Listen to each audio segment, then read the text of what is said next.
A symbol of the Civil War is now in front of the Supreme Court as it involves free speech rights and Texas license plates. Here now to discuss how it impacts us here in Maryland is attorney Kurt Nachman with E&N Lawyers. And Kurt, thank you so much for coming in. Thanks for having me.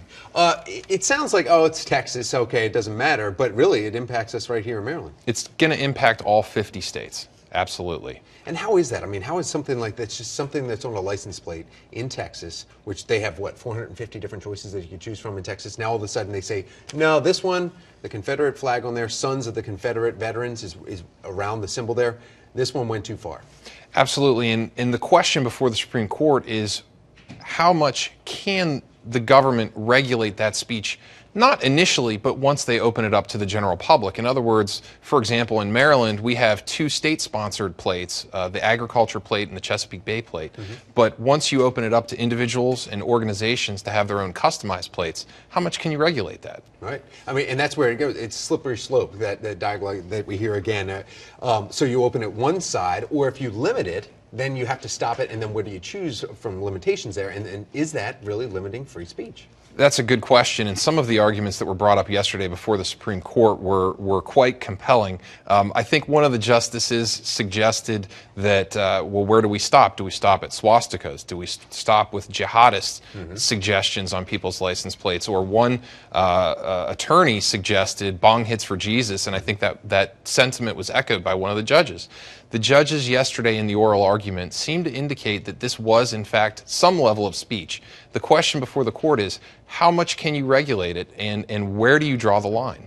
Well, what about the example of, okay, you know what, it's state, it still has the name Texas on there, it still has, as in our case, Maryland is still on there. We have Confederate plates here in our state. So why can't we say, okay, it's state regulated, so let's just limit that to only state-sponsored programs, and then buy yourself a bumper sticker. Slap whatever you want on the bumper sticker. And that was definitely Texas's argument. Unfortunately, the Supremes didn't seem to be buying it yesterday.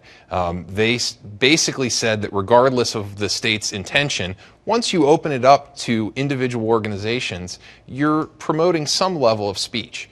And in Maryland, in fact, our regulations are very different. If you are a nonprofit organization and your logo fits inside the box and you provide the appropriate documentation, you're going to get a customized license plate. So where does this, I mean, this is beyond license plates. This decision should be expected back in June. So how far does this reach? Well, that's a good question. The organizations will have to make a determination, and I think the Supremes are going to make a call where they're going to try to create a test that's workable for lower courts, a test that can be applied and can reasonably regulate the level of speech that's allowed on the license plates. I would be very surprised if they came down at the extreme end of either not allowing any more individualized license plates or allowing anything that comes along. Yeah, but I mean, the impacts, I mean, just unbelievable, far-reaching. Absolutely. Kurt Nachman, thank you so much. E&N Lawyers, we appreciate your input on that. Thanks for having me. Well, this brings us to our question of the day.